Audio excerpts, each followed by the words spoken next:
رمضان ہے قرآن کے اترنے کا مہینہ، مرحبا رمضان مرحبا۔ بسم اللہ الرحمن الرحیم۔ ناظرین السلام علیکم ورحمۃ اللہ۔ ماہ مبارک رمضان کی مناسبت سے سچ ٹی وی کے خصوصی پروگرام قرآن آئین زندگی کے ساتھ میں ہوں امجد عباس، اور پروگرام میں میرے ساتھ موجود ہیں بین الاقوامی اسلامی یونیورسٹی کے استاد، معروف مذہبی دانشور پروفیسر ڈاکٹر جناب محمد طفیل صاحب۔ ان کے علاوہ پروگرام میں میرے ساتھ موجود ہیں جناب سید ثاقب اکبر، آپ معروف مذہبی دانشور ہیں، محقق ہیں، مترجم ہیں۔ یہ دونوں صاحبان علم ہمارے اس پروگرام میں، ناظرین جیسے آپ آگاہ ہیں، موجود ہوا کرتے ہیں۔ ان کا ہونا ہمارے لیے ایک غنیمت ہے، ہم ان سے کسب فیض کرتے ہیں۔ یہ سلسلہ جاری ہے۔ آج جو ہم نے عنوان جس پہ ہم نے بات کرنا ہے وہ ہے قرآن مجید عصر حاضر میں۔ آپ جانتے ہیں شروع سے آج تک، نزول قرآن کے زمانے سے آج تک مسلمانوں نے قرآن مجید کو اپنی آنکھوں کا تارا بنائے رکھا ہے۔ آج بھی دنیا بھر میں قرآن مجید کا احترام کیا جاتا ہے، ایک اس اعتبار سے کہ یہ ہدایت کی کتاب ہے، اور یہ بھی جہت ہے کہ یہ اللہ تعالیٰ کی طرف سے نازل ہونے والی کتاب ہے، اس لیے اس کا تقدس اس معنی میں بھی کیا جاتا ہے۔ اور قرآن مجید کی حفاظت ہو، قرآن مجید کا احترام ہو، اور اس کی تلاوت ہو، اس کے احکام پر عمل کرنا ہو، اسے سمجھنے کی کوشش کرنا ہو، یہ شروع سے سلسلہ جاری ہے۔ آج ہم دیکھتے ہیں کہ دنیا کی بڑی بڑی زبانوں میں قرآن مجید کے تراجم ہو چکے ہیں، بڑی بڑی تفاسیر شروع سے آج تک مرتب کی جا رہی ہیں۔ عصر حاضر میں قرآن مجید کے حوالے سے کیا صورتحال ہے؟ سب سے پہلے میں اپنے آج جو یہاں مہمان ہیں ڈاکٹر محمد طفیل صاحب، ان سے لے لیتا ہوں آراء، پھر ہم بات کریں گے جناب سید ثاقب اکبر صاحب سے۔ جی ڈاکٹر صاحب آپ فرمائیے۔ بسم اللہ الرحمن الرحیم۔ رب اشرح لی صدری ویسر لی امری واحلل عقدۃ من لسانی یفقہوا قولی۔ رب یسر ولا تعسر وتمم بالخیر وبک نستعین اللہم رب زدنی علما۔ مفتی صاحب، آپ نے بہت عمدہ موضوع کا انتخاب کیا ہے۔ قرآن حکیم عصر حاضر میں یہ بڑا ایک حساس موضوع بھی ہے، بڑا طویل موضوع بھی ہے، اس کے مثبت پہلو بھی ہیں اور اس کی منفی جوانب بھی ہیں۔ ہم پہلے عمومی بات قرآن حکیم کے حوالے سے کرنا چاہیں گے۔ جب ہم عمومی بات کرتے ہیں تو ہم غالباً 3 پہلوؤں پر نگاہ ڈال رہے ہوتے ہیں۔ پہلی بات تو یہ کہ قرآن حکیم کا جو متن ہے، جو ٹیکسٹ ہے، جو اصل کتاب ہے، اور جو جیسے کہ رسالت مآب علیہ الصلاۃ والسلام کا ارشاد ہے کہ انا خاتم النبیین لا نبی بعدی، اور قرآن کے بارے میں کہا کہ ھذا آخر الکتاب ولا کتابا بعدہ، تو قرآن حکیم جو ہے وہ آخری کتاب ہے، اور اس کے بعد اور اللہ کی طرف سے کوئی کتاب نازل نہیں ہونی۔ یہ مسلمانوں کا عقیدہ ہے اور ختم نبوت کے عقیدے کا یہ حصہ ہے۔ اس وجہ سے مسلمانوں نے اس کے متن کو محفوظ کرنے کے لیے بہت جد و جہد کی ہے۔ اس طرح سے جد و جہد کی ہے کہ شاید ہی کسی اور قوم نے کی ہو۔ تو اس کو زبانی یاد کیا، پھر زبانی یاد کر کے بچے اور بچیاں جو ہیں وہ دہراتے ہیں، پھر رمضان میں اس کو دور کرتے ہیں ایک دوسرے کے ساتھ، پھر رمضان کی تراویح میں اس کو پڑھتے ہیں، ایک قاری صاحب پڑھ رہے ہوتے ہیں، ایک سامع اس کو سن رہے ہوتے ہیں، اگر کوئی کمی بیشی رہتی ہے تو اس کی تکمیل کی جاتی ہے، اور لاکھوں کروڑوں کی تعداد میں مسلمان اس تلاوت کو سن رہے ہوتے ہیں۔ یہ اس کے متن کی حفاظت کا عملی مظاہرہ ہے، اور اس پر آپ کو یہ جان کر اچھا لگے گا کہ پوری امت کا اجماع ہے۔ سارے مسلمان رمضان کو قرآن کا مہینہ کہتے ہیں، اور اس کے متن کی حفاظت کے لیے چاہے آپ غاروں میں چلے جائیں مسلمان ہوں، چاہے آپ پہاڑوں میں چلے جائیں مسلمان وہاں موجود ہوں، چاہے آپ بازاروں میں اور شہروں میں چلے جائیں، چاہے آپ محلوں میں چلے جائیں، یعنی جو کیسلز ہوتے ہیں وہاں چلے جائیں، بادشاہ سلامت کے ہاں چلے جائیں، یا کسی فقیر کی کٹھیا میں چلے جائیں، قرآن مجید کی حفاظت کا وہاں رمضان میں اہتمام ہوتا ہے۔ یہ ٹیکسٹ کو بچانے کا ایک طریقہ ہے، اور اس میں پوری مسلم امت شامل ہے۔ اور یعنی بچے سے لے کر یعنی 3 سال کے بچے سے لے کر 80 سال کے بوڑھے تک ہر عمر کے لوگ، مرد، خواتین، نوجوان، بچے، چھوٹے بڑے، ہر عمر کے لوگ شامل ہیں، اور اتنی بڑی تعداد میں شامل ہے کہ ان کا جھوٹ پر اجماع ہونا محال ہے۔ اس لیے قرآن حکیم کے متن کی حفاظت کے لیے ایک تواتر سے عمل جاری ہے، اور جو رہتی دنیا تک انشاءاللہ قائم و دائم رہے گا۔ یہ ایک پہلو ہے۔ دوسرا اس کا پہلو ہے اس کی تفہیم کا، یعنی قرآن حکیم کی افہام و تفہیم کا۔ اس کے پھر آگے بہت سارے پہلو ہیں، ہم 2 پہلوؤں پر زیادہ سے زیادہ اپنے آپ کو محدود رکھیں گے۔ وہ یوں ہے، اس کا پس منظر یہ ہے، قرآن نے کہا کہ وَمِنْ آیَاتِهِ اخْتِلَافُ أَلْسِنَتِكُمْ وَأَلْوَانِكُمْ، کہ انسانوں کی زبانوں کا جو مختلف ہونا ہے یہ اللہ کی نشانیوں میں سے ایک نشانی ہے۔ اس کا ہمارے دینی ادب میں مظاہرہ یوں ہوا کہ ہمارے پاس 4 بڑی کتابیں اس وقت موجود ہیں جن کا ذکر آتا ہے، زبور، تورات، انجیل اور قرآن مجید۔ یہ چاروں جو آسمانی صحیفے یا آسمانی کتابیں ہیں، یہ سیمیٹک لینگویجز میں سامی زبانوں میں نازل ہوئیں۔ کہا جاتا ہے کہ حضرت موسیٰ علیہ السلام پر جو کتاب نازل ہوئی تھی وہ عبرانی میں تھی، حضرت داؤد علیہ السلام پر جو نازل ہوئی وہ فینیقی میں تھی، اور حضرت عیسیٰ علیہ السلام پر جو نازل ہوئی وہ آرامی میں تھی، اور حضرت محمد رسول اللہ صلی اللہ علیہ وآلہ وسلم پر جو نازل ہوئی وہ عربی میں ہے۔ تو اللہ تعالیٰ کا یہ دستور رہا ہے، جیسے اس کا یہ ارشاد ہے کہ وَمَا أَرْسَلْنَا مِن رَسُولٍ إِلَّا بِلِسَانِ قَوْمِهِ، کہ ہم نے ہر قوم میں ایسا نبی، ایسا رسول مبعوث کیا جو اس قوم کی زبان جانتا تھا۔ اسی سنت الہیہ پر عمل کرتے ہوئے اللہ تعالیٰ نے جس قوم میں کتاب نازل کی اس قوم کی اپنی زبان میں نازل کی۔ اور اس سے ہمیں یہ جواز ملتا ہے کہ ہم اگر عربی زبان کے علاوہ کوئی اور زبان بولتے اور جانتے ہیں تو ہم اللہ کے اس پیغام کی تعبیر اس زبان میں بیان کریں، تاکہ اللہ کے پیغام کا جو منشا ہے وہ پورا ہو اور انسان اسے سمجھ کر اس پر عمل پیرا ہونے کی کوشش کریں۔ اس وقت میں آپ سے ایک اور بات، ابھی اگلی تیسرا پہلو بھی میرا رہتا ہے، وہ یہ ہے کہ UN کی ایک رپورٹ کے مطابق دنیا میں کوئی 600 کے قریب زبانیں جو ہیں وہ کم و بیش بولی جاتی ہیں۔ یہ ایک روایت ہے، اس میں کمی بیشی ممکن ہے۔ ابھی تک جو قرآن حکیم کے تراجم تلاش کیے جا سکے ہیں ان کی تعداد کوئی 560 کے لگ بھگ ہے۔ تو اس کا مطلب یہ ہے کہ دنیا میں جو بولی جانے والی زبانیں ہیں ان میں کوئی 90-95% زبانیں ایسی ہیں جن میں قرآن حکیم کا ترجمہ موجود ہے، اور یہ اس لیے ہے کہ مسلمان جہاں بھی ہے اس کا انحصار قرآن حکیم پر ہے۔ قرآن حکیم ہماری تمام شرعی معلومات کا مصدر اول ہے، جب تک اس کو اپنی زبان میں نہیں سمجھیں گے اس وقت تک نہ اس پر عمل ممکن ہے اور نہ ہی اس وقت تک منشاء الہی کا حصول ممکن ہے۔ ڈاکٹر صاحب بہت خوبصورت آپ نے انداز میں اسے بیان کیا۔ نہیں، میں تیسرا پہلو بھی کہنا چاہتا ہوں۔ میرا خیال ہے کہ میں اس کے بعد پہلے سید صاحب سے آؤٹ پٹ لے لوں پھر آپ کی طرف میں آتا ہوں۔ اچھا سید صاحب، جیسے ڈاکٹر صاحب بیان کر رہے ہیں قرآن مجید کا شروع سے مسلمانوں نے اہتمام کیا، دنیا کی مختلف زبانوں میں اس کی تفہیم کی کوشش کی گئی ہے۔ آج عصر حاضر میں جیسے اسلاموفوبیا جسے کہا جاتا ہے، ایک فضا ہم دیکھتے ہیں اسلام کے خلاف ہے، اور یقیناً کیونکہ اسلام کی بنیادی کتاب جو اللہ تعالیٰ کی طرف سے نازل شدہ ہے وہ قرآن مجید ہے، تو اگر اس لفظ کو میں یوں استعمال کرنا چاہوں قرآنوفوبیا، تو یہ بھی کوئی غلط بات نہیں ہوگی۔ تو یہ جو قرآنوفوبیا کا ایشو ہے، قرآن مجید کی طرف، قرآن مجید کے حوالے سے سازشیں ہیں، قرآن مجید کے حوالے سے استشراقی کوششیں ہیں کہ قرآن مجید کو ایک طرح سے غیر ثابت شدہ قرار دے دیا جائے یا اس کو معتبر نہ گنا جائے، یا بعض لوگوں نے کوشش کی کہ اس حوالے سے سازشیں کریں۔ آپ اس حوالے سے ہمارے ناظرین کو آگاہ کیجیے۔ بسم اللہ الرحمن الرحیم۔ قبلہ مفتی صاحب، اس سلسلے میں جو آپ نے سوال کیا اس کی جواب کی بنیاد تو قبلہ پروفیسر صاحب کی گفتگو میں موجود ہے کہ جہاں انہوں نے فرمایا کہ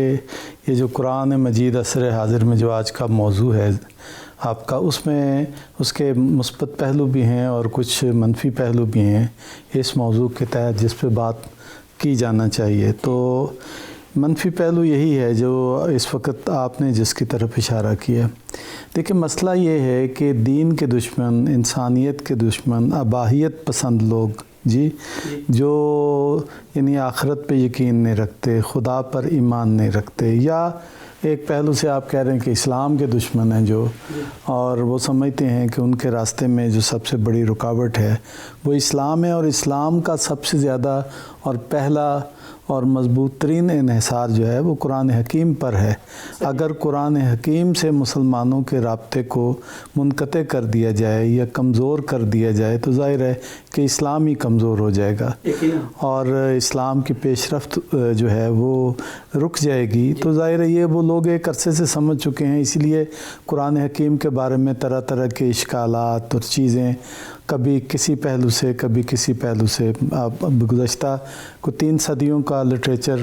جو میرے سامنے ہے اس میں کبھی جمع آوری کے نام پہ، کبھی کوئی نسخے پرانے جی تلاش ہم کر رہے ہیں، ملایا تو انہیں کوئی ایسی چیز نہیں جس کو وہ یقین کے ساتھ قرآن حکیم کے خلاف دلیل کے طور پہ پیش کر سکے. کبھی انہوں نے اس کی گرامر کی چیزیں اس میں نکالنا شروع کر دیں، کب وہ بھی ظاہر ہے قرآن کو تو مسلمان خود گرامر کے لیے سب سے شاہد قرآن حکیم کو پیش کرتے ہیں، چاہے جائے کہ آپ اس کی گرامر کے اوپر جو ہے وہ اعتراضات جو ہے وہ شروع کر دیں. تو یہ بر صغیر میں بھی ایسے لوگ آئے اور مختلف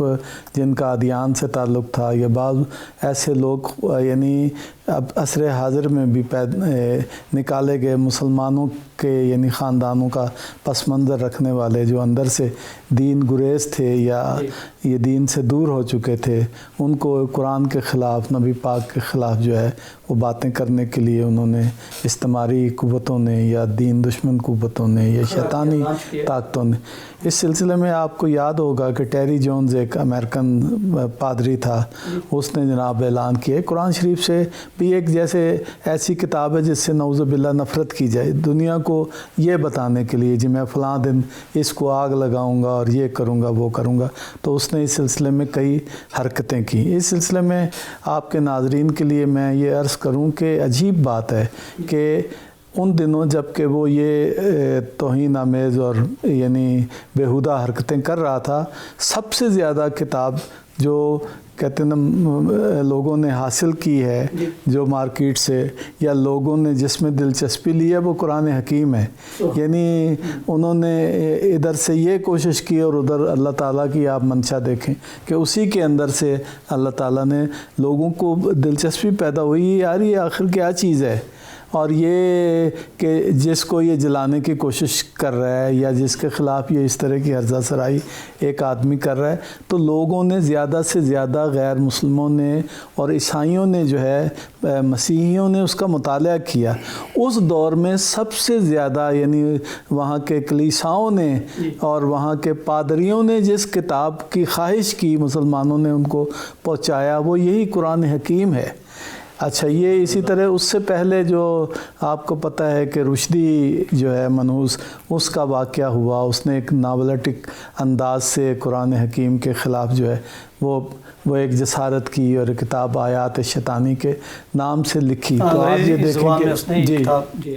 جی لکھی اور بہت ہی نامعقول اس میں باتیں جو ہے وہ موجود تھیں. اس پر پھر پورے عالم اسلام میں جس طرح سے رد عمل ہوا تو لوگوں کو ایک نئی محبت قرآن حکیم کے ساتھ پیدا ہو گئی. مسلمانوں کا آپس میں اس کی وجہ سے زیادہ اتحاد جو ہے وہ پیدا ہو گیا اور قرآن حکیم کے دفاع کے لیے امت پہلے سے زیادہ جو ہے وہ آمادہ ہو گئی. ابھی آپ چند دن پہلے آپ دیکھیں گے کہ ایک وسیم نام کا ایک شخص جو ہے وہ ہندوستان میں وہ آ گیا میدان میں اور اس نے کہا کہ جناب یہ 26 آیتیں جو ہیں قرآن موجودہ ٹیکسٹ میں بعد میں اس کو الحاق اس کا کیا گیا ہے. تو آپ دیکھیں شیعہ سنی تمام مسالک کے لوگ کیسے اس کے خلاف جو ہے وہ باہر نکلے. اب اس کو یعنی منہ چھپانے کو میسر نہیں کوئی جگہ کے گھر والوں نے اس سے بائیکاٹ کیا، سب نے اس کے بھائیوں نے اس کے گھر والوں نے کہا کہ ہمارا اس سے کوئی تعلق نہیں. وہ منحوس ترین فرد ہو گیا اس پورے معاشرے کے اندر اور کوئی اس کو. لیکن ایک بات ذرا سمجھنے کی ضرورت ہے کہ یہ کیوں ہے. جیسے میں نے شروع میں کہا کہ یہ اس لیے ہے کہ سب جو دین دشمن قوتیں ہیں اور شیطانی اور ابلیسی قوتیں ہیں وہ سمجھتی ہیں کہ مسلمانوں کا سب سے اہم سہارا اور مسلمانوں کی پیش رفت کا ذریعہ اور مسلمانوں کو آگے یعنی تکامل تک اس پوری سوسائٹی کو پہنچانے کا ذریعہ، اور ان کے راستے میں جو یعنی سب سے بڑی رکاوٹ جو ہے وہ قرآن حکیم ہے۔ سبحان اللہ، وہ تو قرآن مجید ہے۔ حکیم کو یا مشکوک کر دیا جائے، قرآن حکیم پہ اس طرح نامعقول وہ کیے جائیں، یا قرآن کو جلا کر یہ بتایا جائے کہ یہ ایسی کتاب ہے نعوذ باللہ جو احترام کے قابل نہیں ہے، احترام کے قابل نہیں ہے۔ میرا خیال یہ ہے کہ اسلاموفوبیا جو بھی آپ اس کو کہیں، یہ واقعاً اس کا سب سے بڑا، یا نبی پاک کی ذات بالا صفات ہماری جانیں ان پہ فدا اور قربان، یا قرآن حکیم کہ جو ہمارا اس دنیا میں بھی سہارا ہے اور آخرت میں بھی جس کی شفاعت۔ ناظرین، بہت عمدہ گفتگو جاری ہے، لیکن میں یہاں پہ ایک بریک لینا چاہوں گا۔ آپ ہم سے وابستہ رہیے، یہیں سے گفتگو کا آغاز دوبارہ کریں۔ رمضان ہے قرآن کے اترنے کا مہینہ، مرحبا رمضان مرحبا، رمضان ہے قرآن کے اترنے کا مہینہ، مرحبا رمضان مرحبا۔ ناظرین خوش آمدید۔ ہم گفتگو کا دوبارہ آغاز کرتے ہیں۔ پروفیسر ڈاکٹر محمد طفیل صاحب ہمارے ساتھ موجود ہیں، اور جناب سید ثاقب اکبر صاحب معروف دانشور ہیں، یہ ہمارے ساتھ موجود ہیں۔ ہم گفتگو کر رہے تھے، ہمارا سلسلہ جاری تھا قرآن مجید اور عصر حاضر۔ اس حوالے سے یہ عصر حاضر میں جو کیفیت ہے، جو قرآن مجید کے حوالے سے اعتراضات ہیں، شبہات ہیں، قرآن مجید کے حوالے سے جو سازشیں کی جا رہی ہیں، انہی پہ ہم بات کر رہے تھے۔ تو ڈاکٹر صاحب بات کر رہے تھے، ڈاکٹر محمد طفیل صاحب، وہ گفتگو ادھوری رہی، درمیان میں ہمیں بریک لینا پڑا۔ ڈاکٹر صاحب آپ اپنی بات کو جاری رکھیے۔ بہت شکریہ مفتی امجد صاحب۔ میں یہ بات کہہ رہا تھا کہ دنیا کی تقریباً تمام زندہ زبانوں میں قرآن حکیم کے تراجم ہو چکے ہیں اور وہ مستعمل ہیں۔ اس حوالے سے دو باتیں بہت اہم ہیں۔ ایک تو بہت سے دانشوروں نے یہ نقطہ اٹھایا ہے اور مجھے بھی محسوس ہوتا ہے کہ اس نقطے میں بڑی جان ہے۔ وہ نقطہ یہ ہے کہ قرآن حکیم اللہ تعالیٰ کا کلام ہے، اور اللہ تعالیٰ کا کلام ایسا ہے کہ جس کو قرآن نے بار بار چیلنج کیا اور کوئی انسان اس کے برابر کوئی کلام نہ لا سکا۔ اگرچہ کوشش انسانوں نے کی، جیسے القاریہ تو ملقاریہ و ما ادراک ملقاریہ کے مقابل میں الفیل و ملفیل و ما ادراک ملفیل ذنبہ کثیر و خرطومہ طویل، یہ بات کی، لیکن یہ کوئی بات بنی نہیں، تو بیہودہ بات تھی۔ یعنی قرآن جیسا کلام وہ نہیں پیش کر پایا۔ ہاں، تو اب وہ اس سے آگے ایک نیا نقطہ پیدا کرتے ہیں کہ جب قرآن جیسا انسان بنا ہی نہیں سکتا تو اللہ کے کلام کی وہ ترجمہ کیسے کر سکتا ہے؟ اچھا، یہ بڑا مشکل سوال ہے، اور اس پہ جو ہم کہہ سکتے ہیں دو باتیں غالباً ہم کہہ سکتے ہیں کہ ایگزیکٹ ٹرانسلیشن، ٹرو ٹرانسلیشن تو شاید ممکن ہی نہیں ہے، ترجمانی اس کی ممکن ہے، جسے ہمارے بہت سے اردو کے مترجمین نے اپنی تفاسیر اور تراجم کے شروع میں کہا ہے کہ ہم قرآن حکیم کی تعبیر یا ترجمانی کر رہے ہیں، ترجمہ تو ہم سے ممکن ہی نہیں ہے۔ دوسرا پہلو اس کا یہ ہے کہ جب ترجمہ ممکن ہی نہیں ہے تو کیا اس کا ترجمہ کرنا بھی چاہیے، یا مسلمانوں کے لیے یہ مینڈیٹری کر دیا جائے کہ وہ قرآن کے عربک اتنی جانیں کہ وہ قرآن کو براہ راست سمجھ سکیں؟ یہ تو آئیڈیل چیز ہے، اگر ایسا ہو جائے تو آئیڈیل ہے، یہ آئیڈیل چیز ہے، اور اگر یہ کسی وقت یہ منزل، یہ گول اچیو کر لیا جائے تو اس سے بڑھ کر کوئی اور چیز مسلمانوں کے لیے بڑی نعمت غیر مترقبہ، اس سے اور کوئی بڑی نعمت نہیں ہوگی۔ لیکن قرآن نے کہا ہے کہ وما ارسلنا من رسول الا بلسان قومہ لیبین لہم، تو قوم کی زبان میں بات کرنا اور اس کی تعبیر و تشریح کرنا یہ بھی سنت انبیاء ہے۔ سبحان اللہ۔ تو اب ہم پاکستان میں ہیں، یہاں اگر ہم عربی میں قرآن پڑھتے ہیں اس کا پڑھنا سننا کار ثواب ضرور ہے، لیکن جب تک ہم اپنی مادری زبان میں یا اپنی قومی زبان میں لوگوں کو قرآن کا پیغام نہیں سمجھائیں گے تو ان کے لیے عمل کرنا دشوار ہوگا۔ اس لیے اس وقت کی یہ ضرورت ہے اور انبیاء علیہم السلام کی اس سنت سے عمل کرتے ہوئے کہ ہم اپنی مروجہ زبان میں یا زبانوں میں اس کا ترجمہ کریں تاکہ لوگ اس کے سمجھیں اور اس پر عمل پیرا ہوں، قرآن کا پیغام لوگوں تک پہنچے۔ تیسرا پہلو اس کا عمل ہے۔ قرآن جو ہے وہ کوئی نہ میتھمیٹکس کی کتاب ہے، نہ فلسفی کی بک ہے، نہ پولیٹیکل سائنس کی کتاب ہے، نہ اینتھروپولوجی کی کتاب ہے۔ یہ کتاب ہدایت ہے،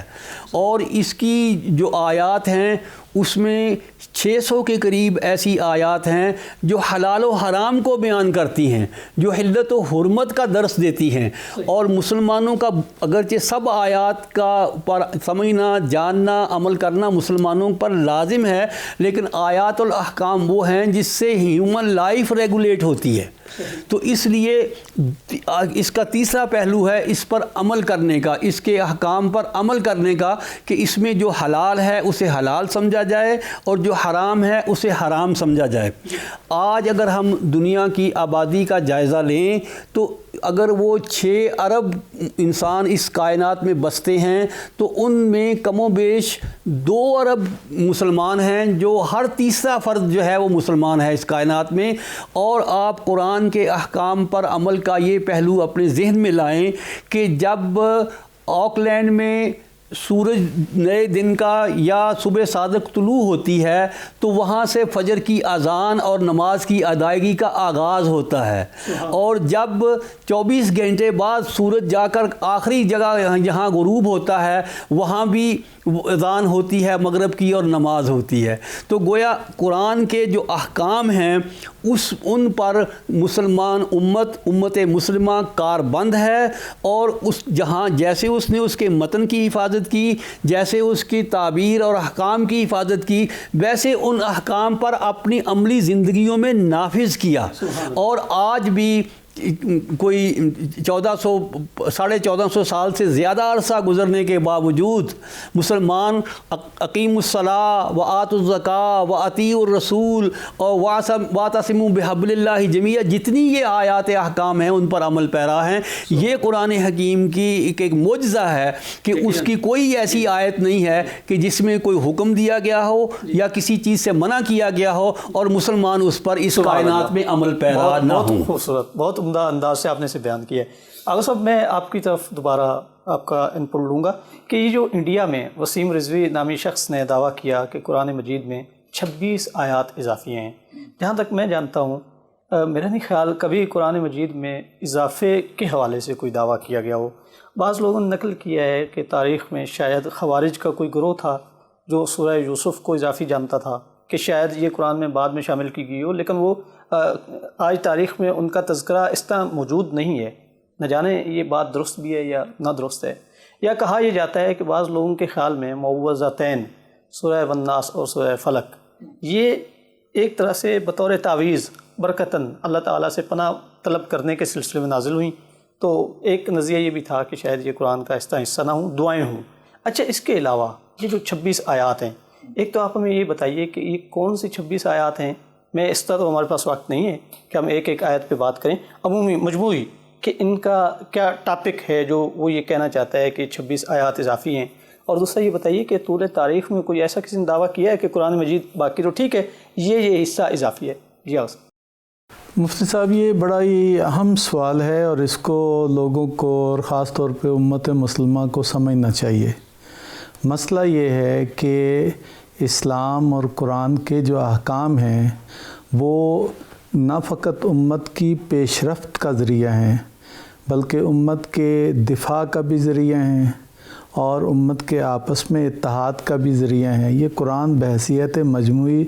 مختلف آیات مختلف حوالوں سے اپنا رول پلے کرتی ہیں، اور پورا قرآن حکیم مجموعی طور پر ایک اپنا کردار ادا کر رہا ہے۔ نبی پاک کی بھی نمائندگی کر رہا ہے، سارے انبیاء کی تعلیمات کی بھی نمائندگی کر رہا ہے قرآن حکیم۔ یہاں میں آپ سے کہوں کہ یہ جو انسانیت کے دشمن ہیں اور طاغوتی طاقتیں ہیں، وہ مسلسل انسانیت کے اوپر جدید ترین اسلحہ لے کر حملہ آور ہیں، اور آپ یہ دیکھیں کہ یہی وہ طاقتیں ہیں جنہوں نے ایٹم بم جیسی یعنی انسان کش جو ہے وہ چیز جو ہے وہ بنائی ہے، اور انہوں نے استعمال بھی کی ہے۔ یہی ہیں جو اپنے ملکوں سے نکلے ہیں اور دوسرے ملکوں کے اوپر انہوں نے چڑھائی کی ہے۔ اچھا، جہاں جہاں مسلمانوں کے پاس گئے ہیں تو مسلمان چونکہ مستضعفین کی حمایت اور ان کے لیے قتال کی دعوت قرآن حکیم میں موجود ہے، ظالم کے خلاف اٹھنے کی، عدل کے نفاذ کی، جہاد کی، قتال کی، اس طرح سے یعنی ظالموں کے خلاف اٹھنے کے لیے ایک بڑی زبردست ایک جذبہ پیدا کر دینے والی آیات جو ہیں وہ موجود ہیں۔ تو ایک تاثر ان کو یہ پیدا ہوا انسانیت کے ان دشمنوں کو یا اسلام کے دشمنوں کو کہ یہ جو نظریہ ہے جہاد کا اور انسانیت کے دشمنوں سے قتال کا مسلمانوں کے اندر، اس کو کمزور کرنا اور اس کا خاتمہ جو ہے یہ بڑا ضروری ہے۔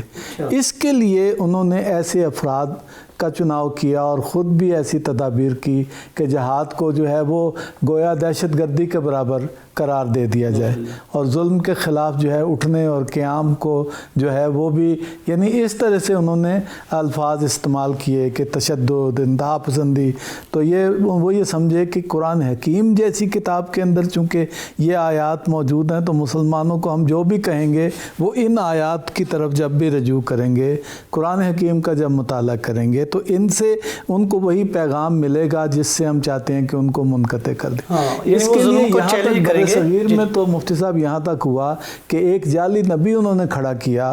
یہ غلام احمد قادیانی، جس کا بڑا موٹو ہی یہ تھا کہ وہ کہتے تھے کہ جہاد جو ہے یہ اب منسوخ ہو چکا ہے، جہاد کی آیات اور یہ، تو اس کے خلاف اس نے موقف اختیار کیا۔ یہ جو سامراجی قوت تھی اس کو اس طرح سے انڈائریکٹلی ایک تقویت پہنچانے کے لیے، یہ بڑی اہم بات یہ ہے کہ قرآن جو آخری نبی پہ نازل ہوا اور قرآن کی آیات یہ جب ایک بات کہتی ہیں تو اس کو ایک عام آدمی ختم نہیں کر سکتا، یہاں تک کہ ہم کوئی بڑا آپ نے کسی کو ولی اللہ ہونے کا دعویٰ ہو تو ہم اس کی بھی بات سننے کو تیار نہیں ہوں گے قرآن حکیم کے مقابلے میں۔ تو شاید ان لوگوں کے ذہن میں ہی آیا کہ ایک نبی ہی چاہیے پھر نئی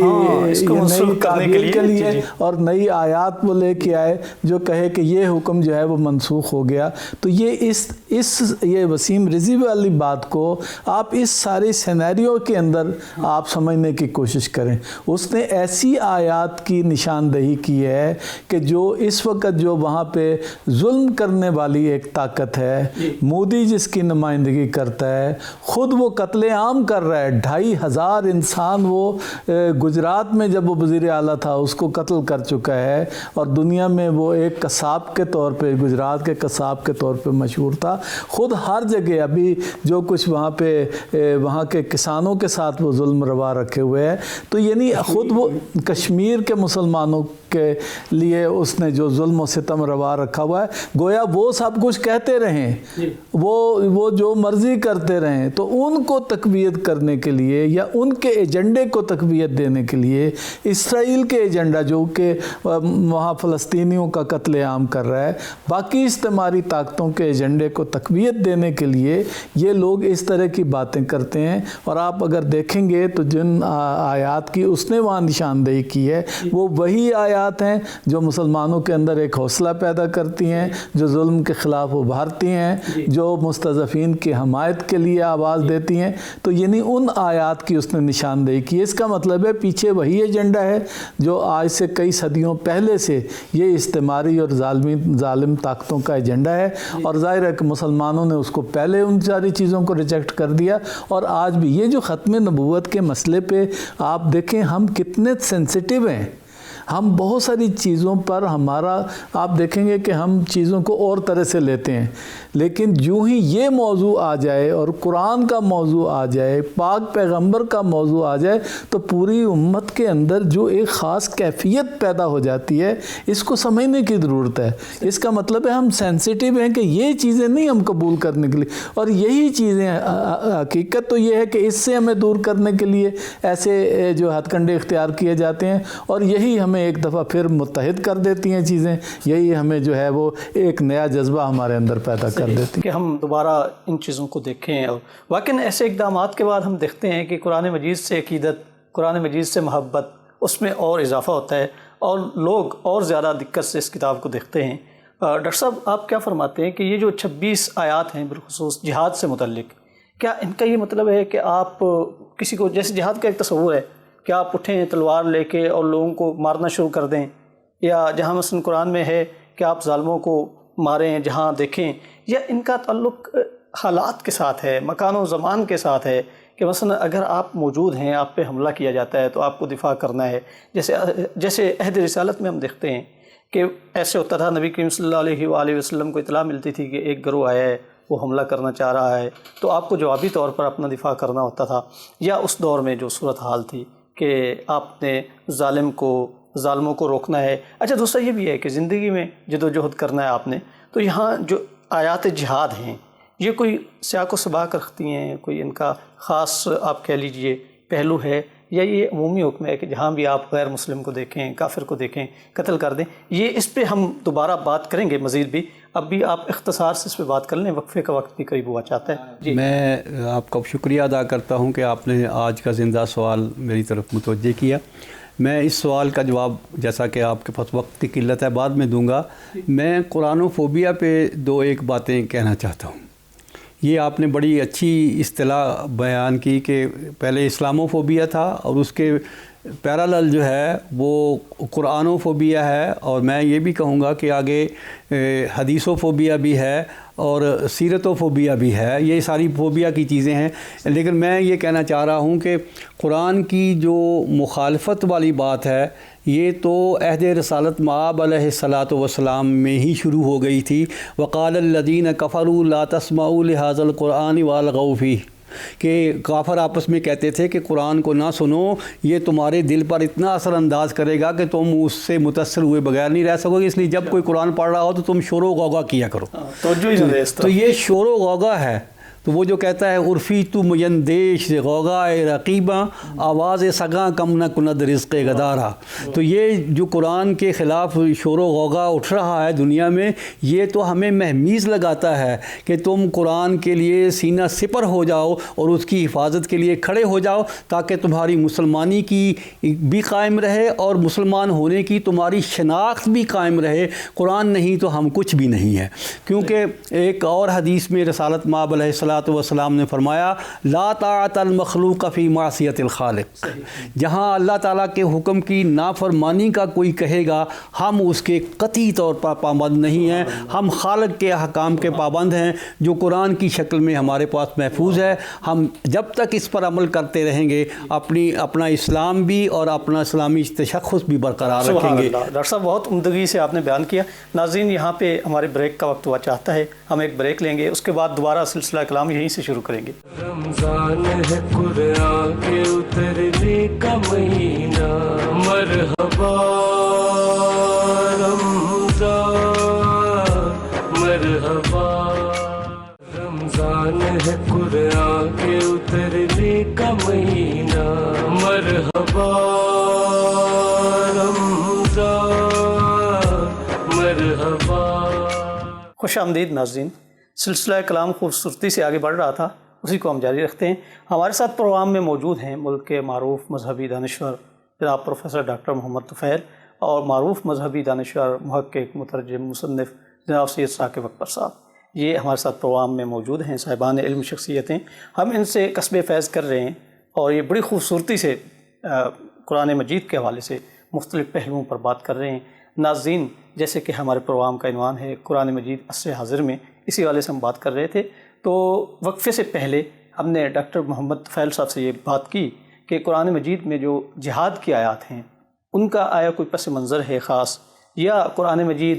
ایک عمومی بات کرتا ہے کہ جہاں بھی ظالم کو دیکھو، جہاں بھی تم اللہ کے انکاری کو دیکھو تو تلوار لے کے اس کو مار ڈالو؟ اور کیا ایسا ہے جیسے بعض لوگ یہ سوچتے ہیں آیات جہاد کے بارے میں، یا ان کا کوئی سیاق و سباق ہے، ان کا کوئی خاص پس منظر ہے، اس انداز سے یہ آیات نازل ہوئی ہیں؟ جی ڈاکٹر صاحب. اس کائنات میں دو طرح کی امور پائے جاتے ہیں، کچھ مثبت ہیں اور کچھ منفی ہیں. منشاء ایزدی یہ ہے کہ منفی قوتیں یا منفی اجزاء معاشرے سے ختم ہوتے رہیں اور کم سے کم ان کا وجود باقی رہے، اور پازیٹیوٹی جو خیر یا نیکی کے نام سے ہم جسے یاد کرتے ہیں اس کا دورہ ہو اور وہ غالب آ جائے معاشرے میں۔ اب اس نیکی کو فروغ دینے اور برائی کو مٹانے کے لیے چند طریقے قرآن حکیم نے بیان کیے ہیں۔ ایک پہلا طریقہ تو یہ ہے کہ امر بالمعروف اور نہی عن المنکر کا ایک طریقہ نظام ہے، ایک طریقہ موجود ہے، ایک اسکول موجود ہے۔ اس میں ہم اچھائی کو پروان چڑھاتے ہیں، برائی کا قلع کما کرتے ہیں۔ دوسرا طریقہ یہ ہے کہ اللہ کے نبی علیہ الصلاۃ والسلام نے ہمیں یہ تعلیم دی ہے کہ آپ اپنے مال و دولت اور عزت و آبرو کی حفاظت کرو۔ اگر کوئی شخص ہماری جان پر حملہ کرتا ہے، ہمارے ایمان پر حملہ کرتا ہے، ہماری عزت و آبرو کو پامال کرتا ہے اور ہمارے مال و دولت کو لوٹنے کی کوشش کرتا ہے، تو ان سماجی برائیوں کا قلع کما کرنے کے لیے قرآن نے ہمیں حکم دیا ہے کہ آپ اپنے ذاتی دفاع یعنی سیلف ڈیفنس میں آگے بڑھو اور ان نیگیٹو قوتوں کو، نیگیٹو کام کرنے والے افراد کو، سوسائٹی کو، معاشرے کے حصے کو اس کو ختم کر دو تاکہ معاشرے میں نیکی فروغ پائے۔ قرآن حکیم میں جو جہاد کا حکم ہے وہ کوئی ایسا حکم نہیں ہے کہ ہر آنے والے غیر مسلم کو پکڑو اور اسے تہہ تیگ کر دو اور مار دو، نہیں۔ اس میں نبی پاک علیہ الصلاۃ والسلام کا اسوہ حسنہ ہمارے سامنے ہے۔ وہ جب بھی اپنا لشکر کسی وقت روانہ فرماتے تھے تو ان کو ہدایت کرتے تھے۔ وہ ہدایت یہ ہوتی تھی کہ جب آپ کسی غیر مسلم علاقے میں جائیں تو اندھیرے میں وہاں پہنچیں، فجر کی نماز وہاں اذان دے کر باجماعت ادا کریں تاکہ لوگوں کو پتہ چلے کہ یہ جو مسلمان آئے ہیں ان کا شعار اللہ سے قائم ہوتا ہے، ان کا رشتہ اللہ سے قائم ہے۔ پھر انہیں آپ دعوت اسلام دیں، اور اگر وہ ان دونوں چیزوں میں تمہارے ساتھ تعاون کریں تو فبہا، ورنہ پھر انہیں یہ کہیں کہ تم پھر اسلام کی اس غلبے کو جو هو الذی ارسل رسولہ بالہدی ودین الحق لیظہرہ علی الدین کلہ سے ظاہر ہے کہ اسلام کی فوقیت کو مان لو اور ہمارے ساتھ مل کر پرامن رہنا شروع کر دو، اور اگر وہ یہ بھی کر لیں تو ان سے فدیہ لے کر یا ان سے جزیہ لے کر کے آپ ان کے ساتھ صلح صفائی سے رہنا شروع کر دیں۔ تو یہ سارے مراحل ہیں اس عملی زندگی میں داخل ہونے سے پہلے کہ جب یہ تمام حجتیں تمام ہو جائیں اور وہ آپ کے ساتھ ملنے کو تیار نہ ہوں تو پھر آپ ان سے کہیں کہ پھر آخری حل تو یہ ہے کہ پھر ہم نبرد آزما ہوتے ہیں، لیکن یہ ہر جگہ نہیں ہوا اور نہ ہوتا ہے۔ قرآن حکیم کے جو احکام ہیں کہ اذن للذین یقاتلون بانہم ظلموا، یہ سورہ حج کی جو آیت ہے جو جہاد کے بارے میں یا قتال کے بارے میں پہلی آیت سمجھی جاتی ہے، یہ اس لیے ان کو اجازت دی گئی تھی کہ ان پر ظلم کیا جا رہا تھا، ان پر زیادتی کی جا رہی تھی، ان کے حقوق پامال کیے جا رہے تھے، ان کی جان خطرے میں تھی، ان کا عقیدہ خطرے میں تھا اور ان کا عمل دینی احکام پر خطرے میں تھا، اس وجہ سے انہیں جہاد کی اجازت دی گئی۔ ایسا نہیں ہے کہ ہر جگہ آپ جا کے کسی کو پکڑیں اور جا کے ذبح کر دیں، خدا نخواستہ پوری انسانی جو عقل و شعور ہے اس کو استعمال میں لائیں، دوسرے کو دلائل سے قائل کرنے کی کوشش کریں۔ اور آج کے دور میں تو اب اور معاملہ تھوڑا سا آگے بڑھ گیا ہے، وہ یہ ہے کہ انسانی جان بہت محترم ہے، اسلام نے ہی یہ تعلیم دی تھی، اب مغرب نے اس کو لے کر انسانی حقوق کی بات کرنا شروع کر دی ہے، لیکن اسلام ہی ان حقوق کا علمبردار ہے، اور جو چیزیں ہمیں مغرب سے لوٹ کر مل رہی ہیں وہ ہمیں اپنے قرآن و سنت سے ملتی ہیں، اور ہمیں ان پر ہی عمل کرنا ہے، اور ان میں بھی جہاد کی تعلیم اپنے تمام شرائط اور تمام اصولوں کے ساتھ موجود ہے۔ بہت خوبصورتی سے آپ نے اس بات کو کلوز کیا۔ سید ثاقب اکبر صاحب، میں آپ سے یہ یہاں پہ ان پٹ لینا چاہوں گا کہ سوال تو بڑا یہ بھی مشکل سوال ہے، اور یقیناً اگرچہ لوگ پوچھتے ہیں، لوگ جاننا چاہ رہے ہیں، بات یہ کہ عصر حاضر اور جہاد، یہ ہمارے ٹاپک سے براہ راست تو اس کا تعلق نہیں ہے۔ میں آپ سے یہ سوال کرنا چاہتا ہوں کہ عصر حاضر میں کیا آپ یہ دیکھتے ہیں کہ کوئی ایک گروہ آیات جہاد کی بنیاد پر وہ لوگوں کو اسلام کی دعوت دے، اور اگر کوئی دعوت کو قبول نہیں کرتا تو اس کے پاس یہ اختیار ہے، یا جو وہ فہم رکھتا ہے اس فہم کو وہ یہ سمجھے کہ یہ درست اسلامی فہم ہے، اور وہ تلوار اٹھا کر خود امیر المجاہدین بن کر لوگوں کی گردنیں کاٹتا پھرے؟ یا عصر حاضر میں جو اسلامی حکومتیں ہیں، یہ حکومتوں کی ذمہ داری ہے کہ جہاں بھی دنیا میں مظلوم ہیں ان کا ساتھ دیں وہ، اور مظلوموں کے تحفظ کی خاطر، جیسے ڈاکٹر صاحب نے بات بیان کی ہے جہاد کا پس منظر، اس سے تو یہ پتہ چلتا ہے کہ ابتدائی جہادی آیات مسلمانوں کی فکری آزادی اور مذہبی آزادی کو محفوظ بنانے کے لیے نازل ہوئی تھیں۔ آپ اس کو کس تناظر میں دیکھتے ہیں؟ بہت ہی اہم سوال ہے، اور عصر حاضر میں جو ہمارے مسائل ہیں اور عالم اسلام کے اور امت کے مسائل ہیں ان کو اگر سامنے رکھا جائے تو یہ سوال اور بھی زیادہ ویلڈ ہو جاتا ہے اور اہمیت اختیار کر جاتا ہے۔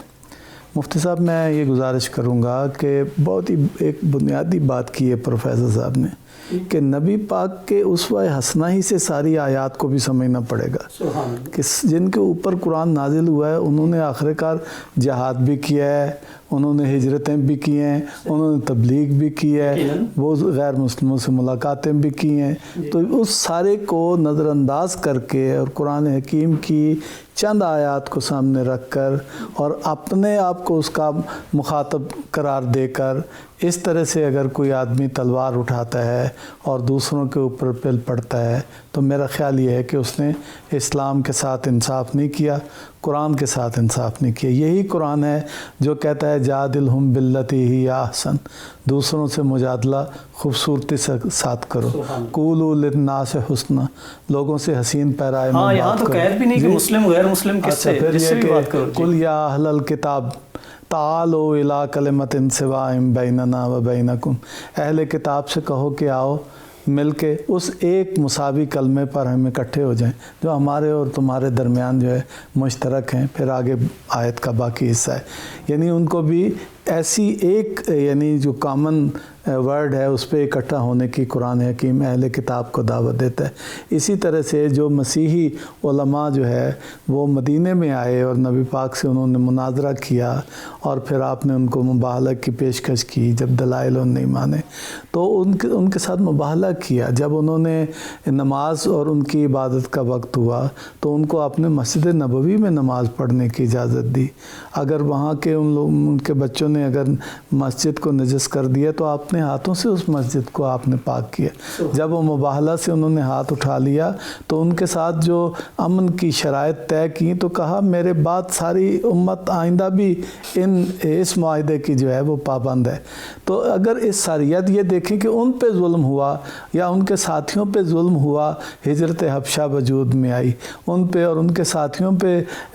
ظلم ہوا تو ہجرت مدینہ وجود میں آئی۔ بدر مکہ کے قریب نہیں ہے، بدر کا میدان مدینے کے قریب ہے، یعنی ادھر سے لوگ آئے ہیں ادھر حملہ کرنے کے لیے۔ احد مدینے کے قریب ہے، ادھر سے لوگ آئے ہیں حملہ کرنے کے لیے۔ جنگ احزاب جو ہے وہ بالکل باہر خندق کھود کر مدینے کے اور مدینے کا دفاع کیا گیا ہے، یعنی بیرونی حملہ اوروں سے مدینہ کو محفوظ رکھنے کی کوشش ہوئے تھے کہ صلح حدیبیہ، یعنی آپ نے وہاں پہ اس قابل تھے کہ ان کے اوپر حملہ کرتے اور مکہ میں داخل ہو جاتے، لیکن آپ نے جو ہے امن کو جو ہے وہ ترجیح دی کہ صلح کا ایک اور موقع ان کو دیا جائے۔ پہنچ گئے جب فتح مکہ کے موقع پر ان کو کوئی خبر نہیں تھی تو اس وقت کتنا اچھا آپ نے ان کے ساتھ جو ہے وہ سلوک کیا، سب کو معاف کر کہا دیا کہ تمہارے اوپر آج یعنی کوئی جو حضرت یوسف علیہ السلام نے اپنے بھائیوں سے کہا وہی ان سے کہا ہاں لا تثریب، اور کہا کہ انتم طلقاء اليوم، تمہیں میں آزاد کرتا ہوں، یعنی اس کا مطلب ہے کہ وہ تو جنگی مجرم تھے، اس دن تو پکڑے گئے تھے، یعنی یہ سب کچھ وہی لوگ کر چکے تھے۔ طلاق کا لفظ ہے، عقد کہتے ہیں نا گرہ دینے کو، طلاق کہتے ہیں گرہ کھول دینے کو، گویا وہ تو بندے گئے تھے اس دن، تو آپ نے ان کو طلاقہ کہہ کے ان کو آزاد کر دیا۔ تو یہ سارے کو چھوڑ کر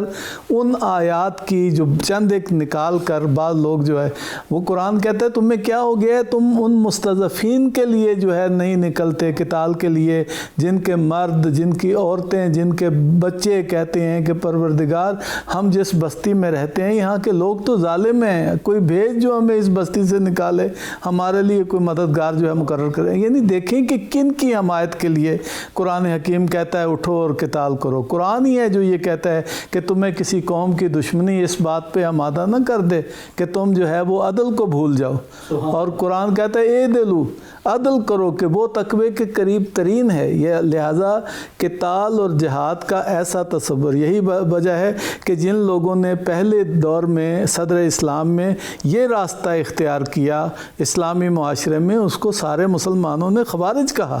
گویا وہ اسلام کی اس تعلیمات کے اس سے نکل گئے ہیں باہر، اور ان کی صفات اگرچہ نام کسی گروہ کا خوارج نہ ہو عصر حاضر میں، لیکن اگر وہ خوارج کی صفات رکھتا ہے تو گویا خود اس نے امت سے نکال لیا ہے اپنے آپ کو۔ آج کے دور کے وہ شدت پسند جو خوارج کی صفات رکھتے ہیں، افسوس یہ ہے کہ ان خوارج نے تو اس دور میں خود فیصلہ کیا تھا۔ یہاں یہ ثابت ہو چکا ہے کہ یہ جتنے شدت پسند گروہ ہیں، تکفیری ہیں، قاتل ہیں، یہ مسلمانوں ہی کو قتل کرتے ہیں۔ انہوں نے آج تک یعنی کفار کے خلاف تو کوئی ایک گولی نہیں چلائی ہے، اور یہ ثابت ہو گیا ہے کہ ان کی تربیت، ان کا پیسہ، ان کو سب کچھ اسلام دشمن قوتیں جو اسلامی معاشرے کو، ممالک کو تقسیم کرنا چاہتی ہیں، ان کی طرف سے۔ اچھا پھر وہ لوگ ہمیں جو ہے وہ جہاد اور اس کی بات کرتے ہیں کہ یہ اس پر یقین رکھتے ہیں، جنہوں نے 2 ملین سے زیادہ انسانوں کو عراق میں قتل کیا ہے، جنہوں نے 1 ملین سے زیادہ انسانوں کو افغانستان میں قتل کیا ہے، جنہوں نے شادی کی تقریبات پر بم برسائے ہیں، بچوں کا قتل عام کیا ہے، وہ لوگ ہمیں یہ کہتے ہیں کہ جی آپ لوگ جو ہے وہ یہ قتال اور اس پہ یقین رکھتے ہیں۔ ہم سے بڑھ کر ہم تو رحمت للعالمین کے ماننے والے ہیں، ہمارے پیغام میں تو رحمت ہی رحمت ہے، ہمارے تو بسم اللہ الرحمن الرحیم سے قرآن حکیم شروع ہوتا ہے، یعنی جس میں رحمان اور رحیم خدا کا جو ہے وہ تعارف کروایا گیا ہے۔ حقیقت یہ ہے کہ یہ جو لوگ ہیں جس کو آپ عصر حاضر میں شدت پسند لوگ جتنے ہیں، یہ اسلامی معاشرے اور اسلامی علماء یا کسی بھی مکتب فکر کے ترجمان نہیں ہیں۔ سارے علماء نے، مکاتب فکر نے اور امت کے جن کو جو ترجمانی کا حق رکھتے ہیں، انہوں نے بار بار اکٹھے ہو کر یعنی امت سے ان سے اپنے آپ کو جو ہے وہ لا تعلق اعلان کیا ہے۔ لہٰذا میرا یہ خیال ہے کہ ساری چیزوں کو سامنے رکھ کر ہی ہم اسلام کو اور قرآن حکیم کی ان آیات کو انٹرپریٹ کریں، اور سیرت کی روشنی میں ہمیں دیکھنا ہوگا۔ ڈاکٹر صاحب بہت عمدہ گفتگو ہو رہی ہے یہاں پہ، آپ اختصار کے ساتھ، کیونکہ ہمارا وقت بہت محدود ہے پروگرام کا، آپ یہ بتائیے گا کہ اگر میں مختصر انداز میں آپ دونوں سے میں رائے لینا چاہوں گا، آپ دونوں سے اگر میں اختصار کے ساتھ یہ سوال کروں کہ کیا قرآن مجید شدت پسندی کی تعلیم دیتا ہے؟ آپ نہیں، قرآن حکیم بالکل شدت پسندی کی تعلیم نہیں دیتا۔ قرآن حکیم کا ارشاد ہے یا ایھا الذین آمنوا ادخلوا فی السلم کافہ، کہ اللہ تعالیٰ نے مسلمانوں کو خطاب کر کے کہا ہے کہ تم امن و سلامتی میں پورے کے پورے داخل ہو جاؤ۔ قرآن نے ایک جگہ اسی اور کو یہ بھی کہا کہ وَإِن جَنَحُوا لِلسِّلْمِ فَاجْنَحْ لَهَا وَتَوَكَّلْ عَلَى اللَّهِ، کہ اگر میدان جنگ میں جب فوجیں آمنے سامنے نبرد آزما ہیں اور کھڑی ہیں اور دشمن آپ کا امن و سلامتی کی طرف مائل ہو جائے تو آپ بھی امن و سلامتی کا راستہ اختیار کر لیجئے اور اللہ پر بھروسہ کیجئے۔ تو اس کی جواب میں یہ کہنا چاہتا ہوں کہ قرآن حکیم امن و سلامتی کی تعلیم دیتا ہے، اور وہ انسانوں کے مثبت پہلوؤں کے اجاگر کرنے کی تعلیم دیتا ہے، اور جس طرح ہم کبھی کبھی ایک حصہ جسم کا جو